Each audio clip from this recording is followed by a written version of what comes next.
Welcome back to the Deep Dive, the place where we turn massive stacks of research into concentrated, actionable knowledge, giving you the shortcut to being well-informed. Today, we are undertaking a kind of molecular expedition. We're going to be unlocking the foundational science of our very existence, genomics. That's right. And we're not just talking about individual genes anymore. We're discussing the entire scope of an organism's genetic blueprint, the complete genome sequence. Genomics is the science dedicated to obtaining and analyzing these incredibly large, incredibly complex sequences. And the centerpiece of this field, really the moment that launched modern genomics, was the Human Genome Project, the HGP. Yeah. When we look back at its origins, it's honestly easy to forget just how ambitious and, frankly, how daunting it seemed at the time. Oh, absolutely. The HGP launched in 1990, the goal, to sequence the entire human nuclear genome, which is nearly 3 billion base pairs long. 3 billion. Yeah. It was a 15-year, $3 billion plan. Yeah. And to really appreciate the scale of that, you have to think about the sequencing technology back then. I mean, the first non-viral genome ever sequenced, human mitochondrial DNA in 1981, was 200,000 times smaller. Wow. So the jump was just massive, and a lot of people in the field genuinely doubted it was even feasible. Okay, so let's unpack this a bit. We usually think of science as being hypothesis-driven, right? You ask a question, you design an experiment to test it, but the HGP was initially described as descriptive science. Why was that distinction so important? Well, it was descriptive by necessity. The core mission was just pure data collection. You couldn't even begin to formulate sophisticated hypotheses about, say, gene regulation or evolutionary relationships or disease mechanisms without the primary text. Raw data. Exactly. The genome sequence is the raw text. It's the instruction manual itself. So only once that foundational data was generated, once the sequence was laid bare, could researchers then pivot to the true hypothesis-driven experiments to understand what it all meant. So our mission today is to take you, our listener, through that exact process, step by step. We're going to cover the foundational molecular toolkit that lets scientists pull this off, starting with how they even managed to handle DNA molecules that are just far too large to analyze, how they copied them, and then, how they determined the exact sequence of every single base pair before computationally stitching it all back together. We'll get into the critical questions like, Yeah. How do these things called restriction enzymes actually work to create useful fragments? What are the mechanical trade-offs between different cloning vectors? And then how did next-generation sequencing totally revolutionize the field? And finally, how do we annotate all those assembled sequences? I mean, how do we find the genes, the regulatory switches, and all the markers of human variation like SNPs and haplotypes? Let's start with the fundamental physical hurdle. The human genome is 3 billion base pairs. Even our largest piece, chromosome 1, is over 250 million base pairs. How do you even begin to work with that? That's spaghetti. Intact DNA is just far too massive to analyze. It's like trying to knit a sweater with a mile-long spool of thread without cutting it first. That's a perfect analogy. That's the fragmentation problem, and the molecular solution is cloning. And cloning is this controlled three-step process designed to break the DNA into manageable, identical pieces. Step 1, you isolate the DNA from the organism. Okay. Step 2, you cut that DNA into pieces using molecular scissors, and then insert those pieces into a cloning vehicle of vector. That creates what we call a recombinant DNA molecule. And step 3 is just making tons of copies. Correct. You introduce that recombinant molecule into a host organism, usually a fast-replicating microbe like E. coli or maybe yeast, and you just let the host's replication machinery produce millions and millions of identical copies. These identical copies are the clones, and that's the raw material for all the sequencing that comes later. Okay, so the primary tool for step 2, the cutting, is the restriction enzyme, or a restriction endonuclease. It's a really beautifully simple system that nature developed not for us, but for bacterial defense. Exactly. Restriction enzymes are a defense mechanism. They're designed to restrict or, cut up invading foreign DNA, which usually comes from viruses called bacteriophages. And the bacterium is smart. It protects its own genomic restriction sites by chemically modifying them, usually through methylation, so its own enzymes only target the foreign DNA. So what are these enzymes actually doing at a molecular level when they find their target? They recognize a very specific, very short sequence of nucleotide pairs, that's the restriction site, and then they cleave the phosphodiester backbone of the DNA molecule. They basically hydrolyze the bond between the carbon and the phosphate, leaving these fragments with free hydroxyl and phosphate groups on their ends. And they have these very systematic names. They do. We name them using the first letter of the genus, the second and third from the species of the organism they came from, and then Roman numeral for the order of discovery. So E. coli, for example, comes from Escherichia coli strain, RY13, and it was the first one found in that strain. And this brings us to a really crucial characteristic, the symmetry of that recognition site. Yes, many of the most useful restriction sites are palindromic. They have what's called two-fold rotational symmetry. The sequence reads exactly the same from 5' to 3' on one strand as it does from 5' to 3' on the complementary strand. So, for example, the sequence for E. coli is GATC. Read it backwards on the other strand, it's also GATCC. But the symmetry is less important than where the cut actually happens, which differentiates between blunt ends and sticky ends. This is the key difference. It's like a clean, straight cut versus a staggered, jagged cut.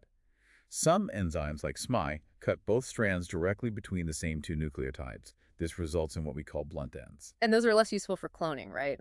Generally, yes. They're just harder to join together efficiently. Whereas the staggered cuts create the really valuable sticky ends. Precisely.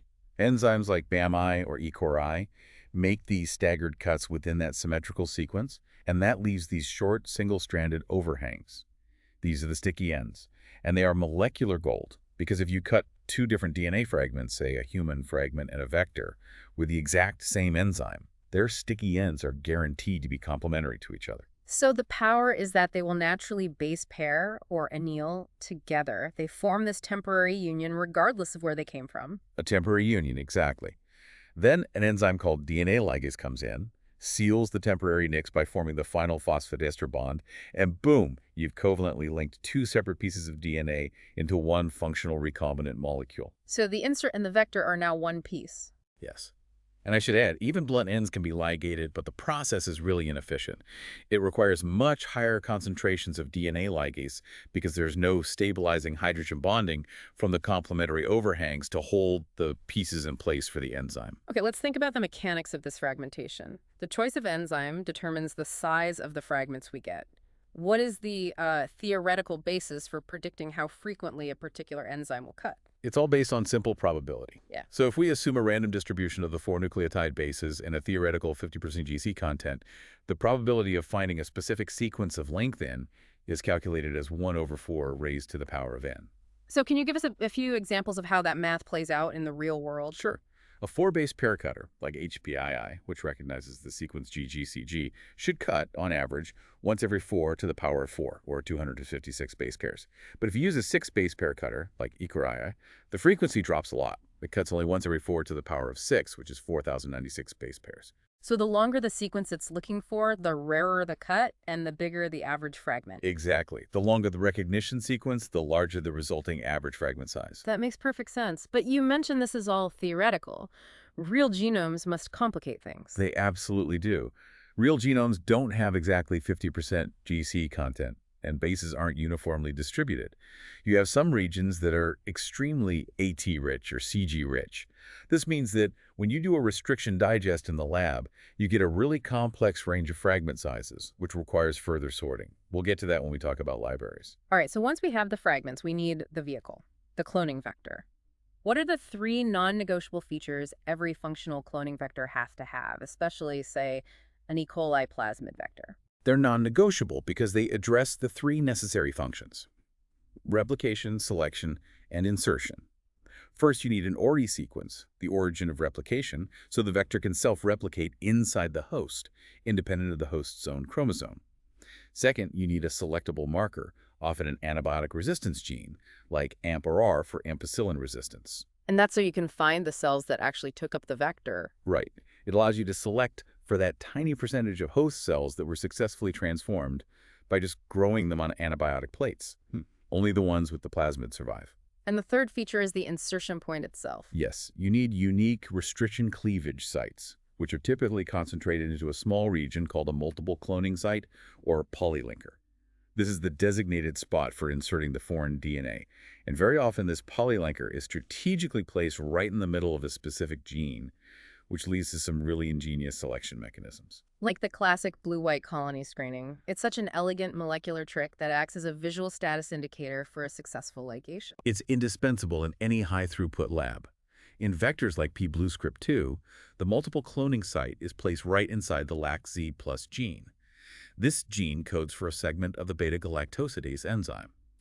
So if the vector is empty, meaning no foreign DNA got inserted, the LACC plus gene is intact, the host cell produces a functional beta-galactosidase, and when you grow the cells on a medium with a colorless substrate, excal, the colonies turn a very distinctive blue. But if our DNA fragment successfully gets in there, it interrupts the LACC plus gene, and the enzyme becomes non-functional. Correct. The interrupted gene means no functional enzyme, which means no color reaction with excal, and so the colony stays white.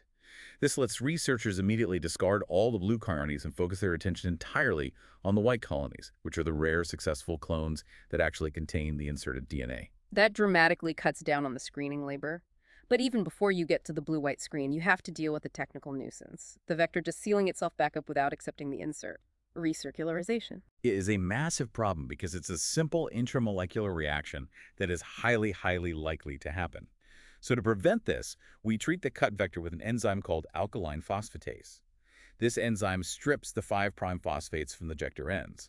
And since DNA ligase absolutely requires a free 5' phosphate to seal the backbone, the vector is chemically prevented from closing itself up. And the insert DNA still has its phosphates. The insert retains its phosphates, which forces the ligation reaction to occur only between the insert and the vector.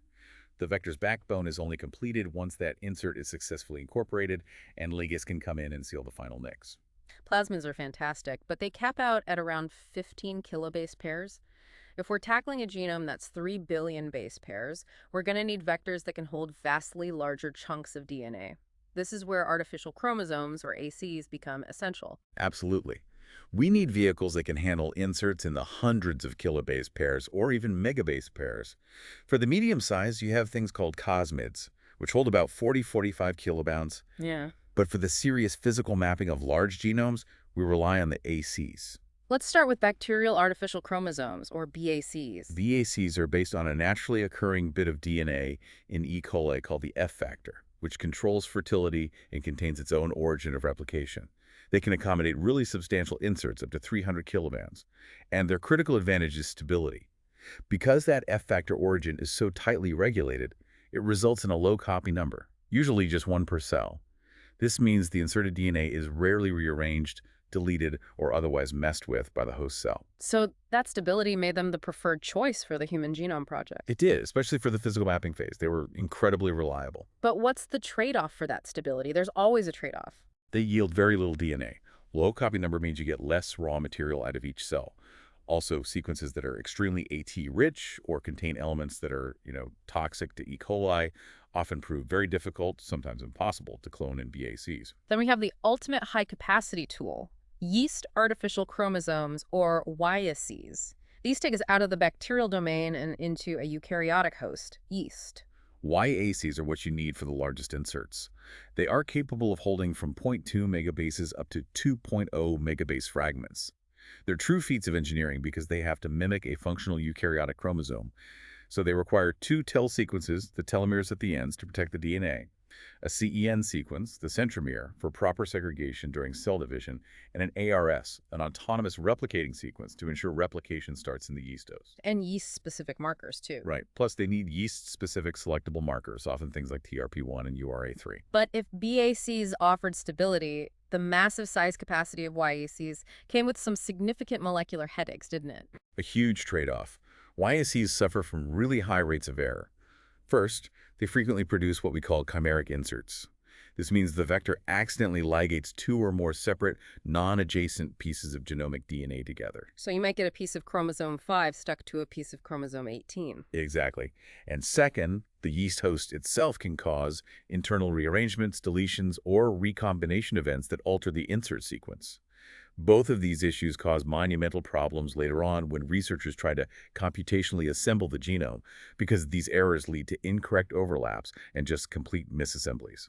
Okay, so we've established the tools for cutting and cloning these large fragments. Now we have to move to the next critical step, creating the genomic library, which is a collection of clones that collectively represent at least one copy of every single DNA sequence in the entire genome. And this step requires a lot of precision. If we just took our genomic DNA and did a complete restriction digest, letting the enzyme cut every single available site, we would introduce 4 critical flaws into our library that would make assembly impossible. Let's break those flaws down, starting with gene integrity.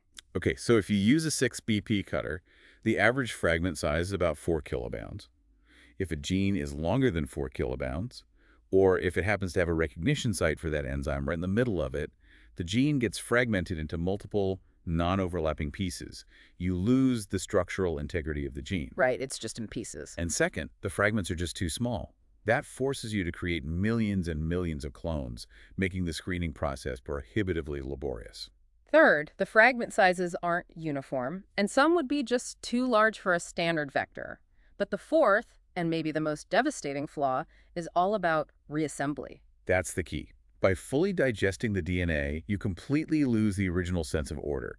You just have a random pile of fragments. To reassemble the genome later, you absolutely must have overlapping fragments, like pages of a book where the last sentence of one page repeats on the top of the next page. So how do we guarantee we get those necessary overlaps? We use methods that break the DNA randomly. This ensures that every region is broken slightly differently across the whole population of identical genome copies. This is usually done through partial digestion. Meaning you don't let the enzyme cut all the available sites? Exactly, or sometimes through mechanical shearing, which just physically rips the DNA apart, but that requires some subsequent enzymatic end modification to clean up the ends. So walk us through that partial digestion technique. How do you control the enzyme to get that randomness? We limit the activity of the enzyme. We can do that either by reducing the amount of enzyme we add or by limiting the incubation time. We just make sure that on any single copy of the genome, only a random portion of the available restriction sites are actually cut.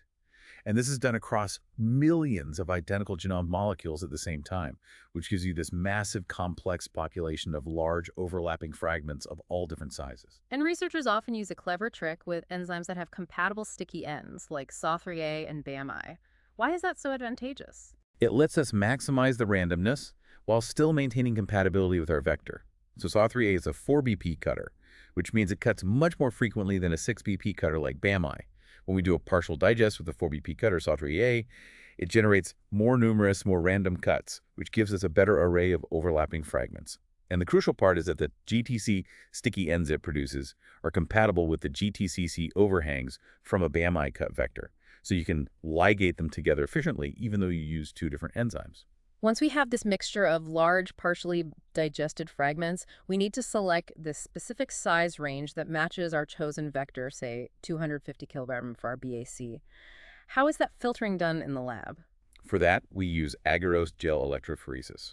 We rely on the fact that DNA is uniformly negatively charged because of its phosphate backbone. So when you load it into a porous gel matrix, a sieve, and you apply an electric field, the DNA fragments migrate toward the positive pole. And the gel matrix acts like running through molasses. That's a great way to think about it. And the smaller fragments move faster through the molasses. Right. Smaller fragments are less hindered by the agarose, and they migrate further and faster than the big, bulky fragments. Now, the DNA is invisible, so we stain it with a fluorescent dye like ethidium bromide, and then we visualize it under UV light. A partially digested sample will just look like a long smear, representing the whole distribution of fragments of all possible sizes. So the researcher runs the gel, uses a DNA ladder with size markers to identify the region that contains the target size range, say 250 kilobands, and then they physically cut that slice right out of the gel to extract the DNA for cloning. Exactly. It's a physical isolation step, and it's critical for quality control. Okay, let's get back to the scale of this. The calculation of how many clones you need is fascinating because it really underscores why these large insert vectors like BACs are just non-negotiable for big genomes. We use a statistical formula for this. It's n equals the natural log of 1 minus p divided by the natural log of 1 minus f. Okay, what do those variables mean? So n is the number of clones you need. P is your desired probability of success, which is usually 99%. And F is the fractional proportion of the entire genome that's contained in a single clone. Yeah. So you just calculate that as the insert size divided by the total genome size. And the result of that simple math is pretty profound when you apply it to the human genome. Oh, it's a game changer. Yeah. If we tried to use small 10 kilobit plasmids, we would need over 1.38 million clones to get that 99% probability. But if you switch to 250 kilobit BACs, the requirement drops dramatically to only about 56,000 clones. Wow. So that single decision to use large insert vectors reduces the necessary labor and expense by over 25-fold. There's a final twist on building these libraries that involves the sheer complexity of dealing with 23 pairs of human chromosomes. How did researchers simplify that task even further? They create chromosome libraries. So instead of starting with the whole genome, they pre-sort the chromosomes. This is often done with a technique called flow cytometry. You stain mitotic chromosomes with a fluorescent dye, and then a machine mechanically sorts them based on their size and how intensely they take up the dye. This lets a researcher generate a library that is guaranteed to contain clones from only, say, human chromosome 7, which significantly streamlines the assembly phase later on. We fragmented the DNA, selected the right size, and cloned the pieces into BACs. Now for the core mission. DNA sequencing, determining the nucleotide sequence of those cloned fragments. We have to start with the method that defined the first era of genomics, dideoxy sequencing, also known as Sanger sequencing. The Sanger method is conceptually brilliant. It basically hijacks the natural process of DNA replication in a test tube, but it uses a very specific molecular inhibitor to do it. So first, tell us about the setup. You need a template, and you need a way to start the synthesis process. Right. The template DNA is denatured into single strands. Then we anneal a short oligonucleotide primer, about 10 to 20 nucleotides long to the strand. This primer is essential because it provides the free 3' hydroxyl group that DNA polymerase needs to begin adding new nucleotides. And here's a crucial technical point for efficiency. Wow. You don't need a custom primer for every single insert because of universal primer. Exactly. Cloning vectors are designed to be sequenced easily. Most of them, like pBluescript 2, include flanking sequences for universal primers like SP6 and T7, which are located just outside the multiple cloning site. By using these, we can reliably sequence the first few hundred bases into either end of our inserted DNA fragment without having to design a custom primer every single time. Now for the critical trick, chain termination, using these modified precursors known as ddNTPs. So in the reaction mix, you have the core components. DNA polymerase, the 4 normal deoxynucleotides, DNTPs, those are the building blocks, and then a small limiting amount of the dideoxynucleotides, ddNTPs. And ddNTP is different because it lacks the hydroxyl group at the 3' position of its deoxyribose sugar. So what happens when that ddNTP gets incorporated by the polymerase? If the DNA polymerase incorporates a normal DNTP, synthesis just continues normally. But if the enzyme happens to incorporate a ddNTP, that lack of the 3-OH acts as a molecular dead end. No subsequent nucleotide can be added, and DNA synthesis is just instantaneously terminated at that specific position. Before automation, researchers would run 4 separate reaction tubes, one for each base, to see this concept clearly. Yes, that's how the method was born. You'd have 4 tubes. Tube A had all the normal DNTPs plus a small amount of DDATP. Tube T had DNTPs plus DDTTP, and so on. This produced 4 separate families of fragments, each one ending specifically at every A or T or C or G site. You then have to manually run these 4 reactions side by side on a very long sequencing gel to read the sequence. But automation streamlined this into a single high-throughput reaction. How did it do that? By color coding. Each of the 4 ddNTPs, DDA, DDT, DDC, and DDG is tagged with a different fluorescent dye molecule. So we can run millions of synthesis events in just one tube. The resulting newly synthesized DNA fragments are all color-coded based on whichever terminal chain-terminating ddNTP stopped their growth. And the final readout relies on highly precise separation. The fragments are separated by size using high-resolution capillary electrophoresis. As the smallest fragments pass a detection window first, a laser excites the colored dye, and a computer records the sequence from the smallest fragment to the largest. This provides the sequence in the 5' to 3' orientation of the new strand. This allowed for reads of several hundred nucleotides per reaction. Okay, but if we have a massive 200 kilobabrum BAC insert, and we can only read, say, 800 nucleotides from each end, how do we sequence the entire middle section? That's the walking problem. To sequence the rest of that long clone, the researcher has to use the sequence data they just got to design a new, custom primer that anneals further down the length of the insert.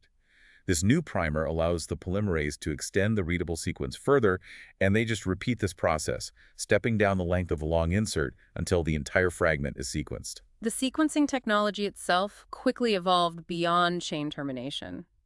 Let's pivot to the next generation method known as pyrosequencing.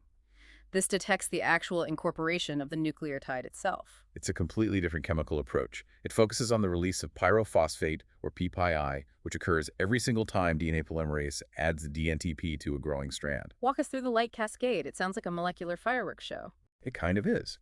So single-stranded template DNA is attached to a microscopic bead and placed in a tiny well. Instead of adding all 4 DNTPs at once, they're added sequentially, one type at a time. So you'd add DCTP, then wash it away, then add DTTP, and so on. If the currently available dNTP is complementary to the template, DNA polymerase incorporates it, and that releases PACI. And how does that PPI get turned into light? A cascade of 3 enzymes makes this happen. A second enzyme in the well converts the released PPI into ATP. Then a third enzyme uses that newly synthesized ATP energy to trigger a reaction that produces a flash of visible light. The machine quantifies the intensity of that light flash. Any excess unincorporated dNTPs are then enzymatically destroyed before the next type of dNTP is flowed over the template. So if the machine is adding DGTP and it records the double height light peak, that's instant quantification of the sequence. Exactly. A double height peak, or a high peak on the pyrogram, tells you that the template strand had 2 adjacent C bases. This caused 2 DGTP molecules to be incorporated simultaneously, releasing twice the PPI and producing twice the light signal. The process is inherently quantitative. And the throughput is really what made this approach a game changer. It allows for massive parallelization. A modern pyrosequencer can perform hundreds of thousands of these reactions simultaneously, yielding tens of millions of nucleotides of sequence data in just a matter of hours.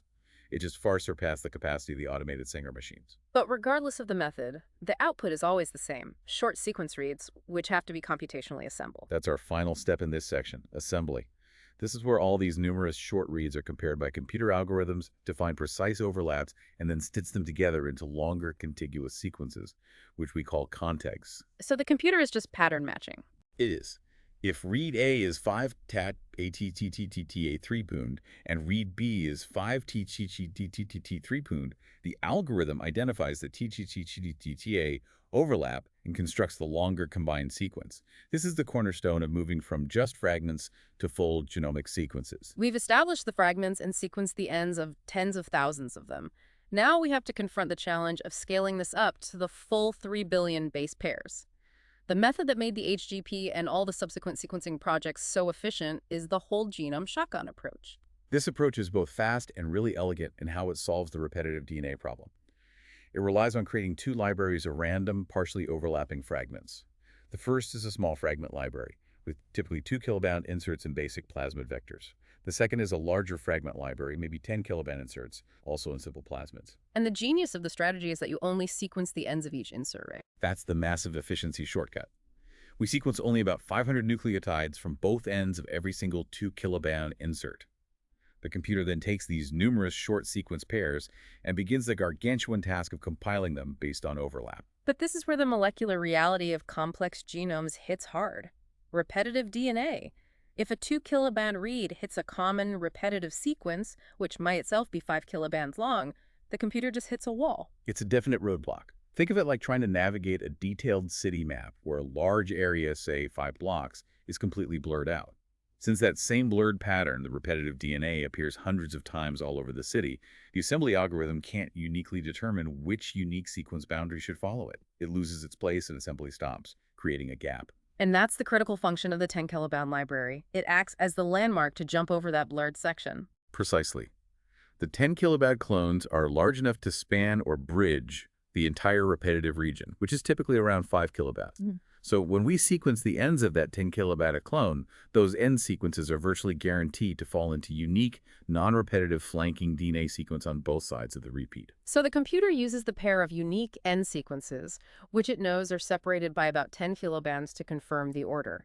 It ignores the jumbled mess inside the gap, uses the known distance to connect the unique contigs, and just continues the assembly seamlessly. It's the computational equivalent of knowing you passed the blurred section, because the unique landmarks on the other side match the unique sequence landmarks you expected to see 10 kilobytes away. Yeah. This paired end strategy is absolutely vital for navigating complex eukaryotic genomes. The final quality of the assembled genome is usually measured by its coverage. What does, say, 7-fold coverage tell us? Coverage is the average number of times a given nucleotide position in the genome has been sequenced across all of the reads. High-quality reference genomes require about 7 to 8-fold coverage. This redundancy is essential because it increases the accuracy of base calling and ensures that most regions have been sampled multiple times, reducing the chances of misassembly or missing crucial information. But even with high coverage, gaps can remain, typically in those highly repetitive or structurally difficult to clone regions. That leads us to the final step in generating the reference sequence: finishing. Finishing is the post-assembly effort dedicated to two things. First, generating an ultra-accurate sequence, aiming for less than one error per 10,000 bases. And second, actively working to fill in those remaining gaps, which often means using custom, labor-intensive primer walking or specialized sequencing methods targeted specifically at those tough, repetitive regions. Once we have the accurate sequence, we move into annotation identifying all the functional features within this massive text.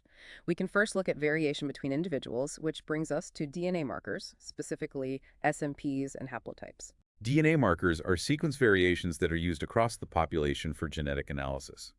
The most detailed markers are SNPs, or Single Nucleotide Polymorphisms. These are single base pair alterations at a specific genomic site, and they occur roughly once every 1,000 base pairs in humans. And when these SNPs are geographically close together on a chromosome, they tend to be inherited as a block, creating a haplotype. That's right. A haplotype is a specific set of SNP alleles in a small region, and the reason they're inherited as a block is fascinating. They reside in what we call recombination cold spots, areas where genetic crossing over rarely ever occurs. So since they aren't scrambled by recombination, they're passed down as a stable unit.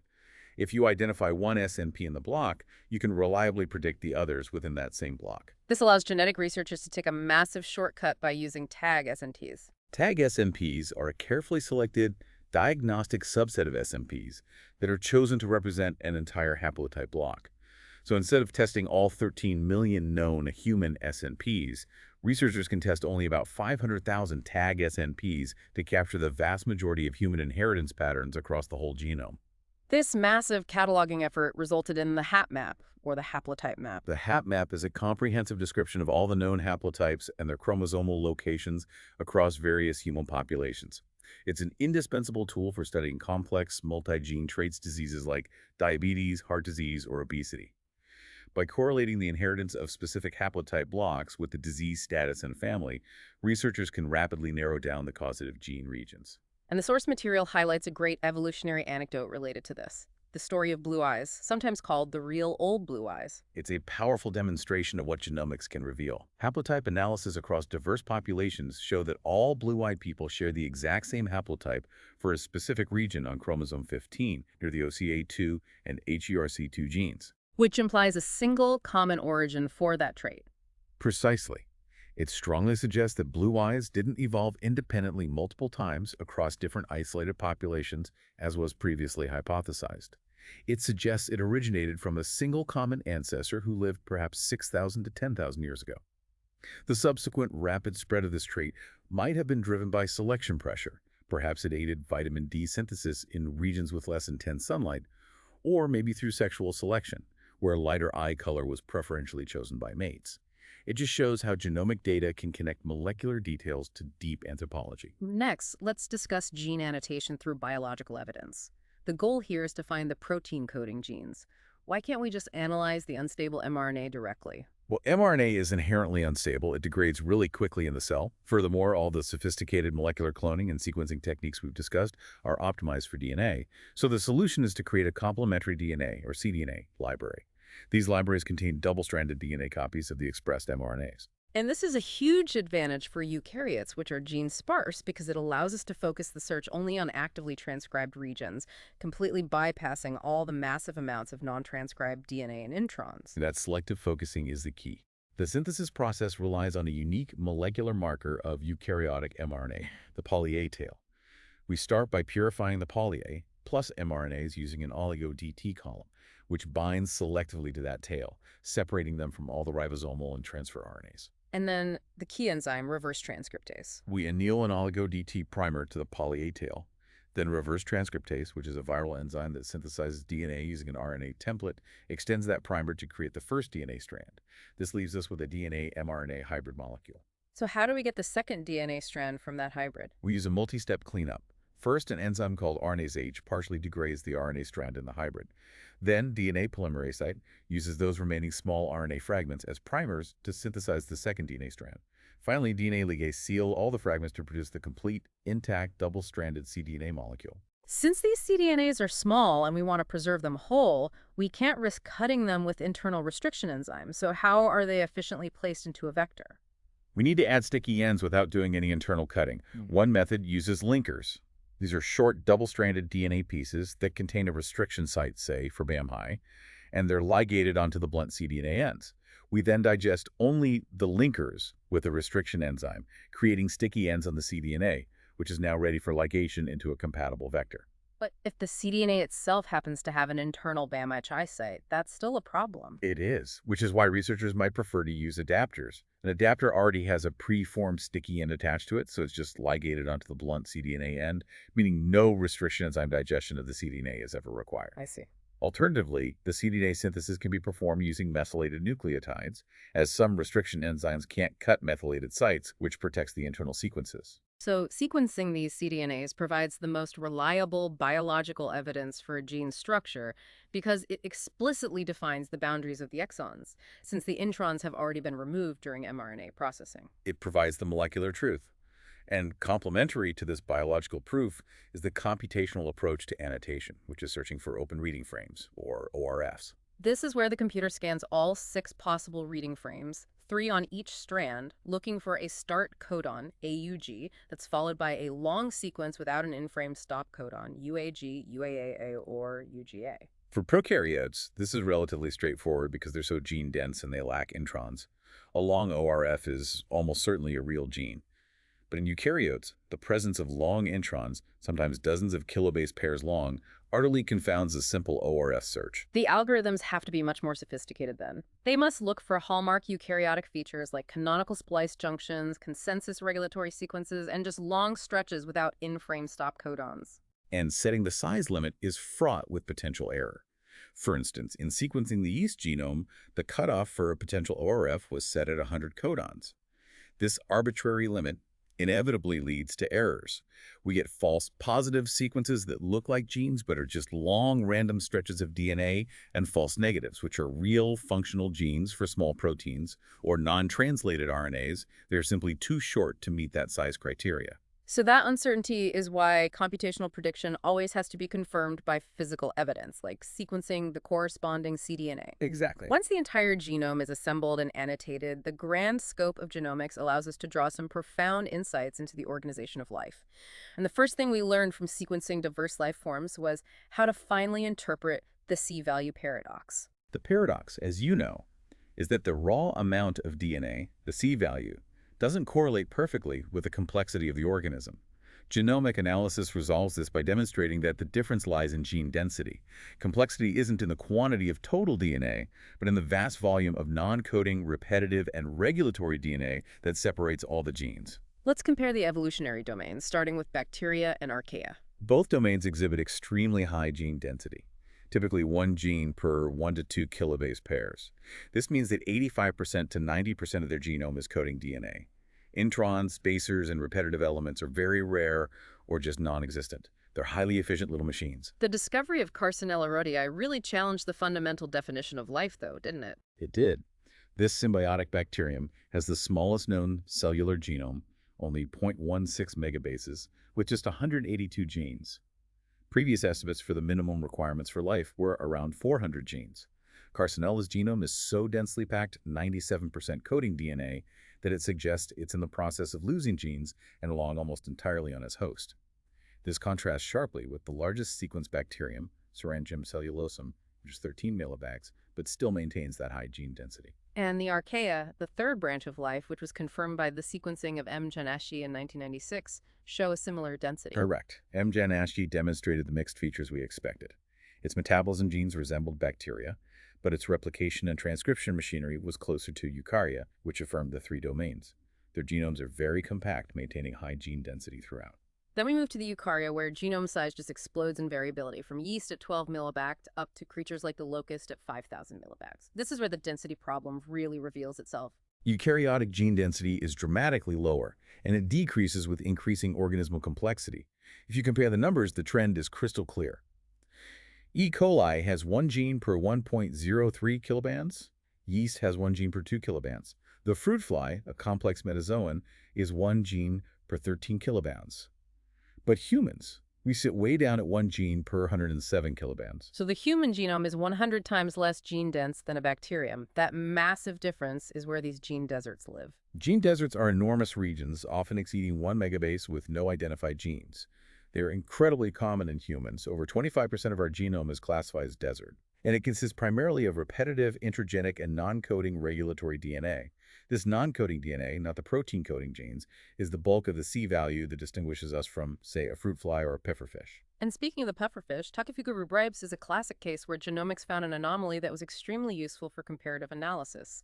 The pufferfish has a genome of only 393 megabases, which is eightfold smaller than the human genome. And yet, it possesses a similar or even slightly higher number of estimated protein-coding genes, around 22,000.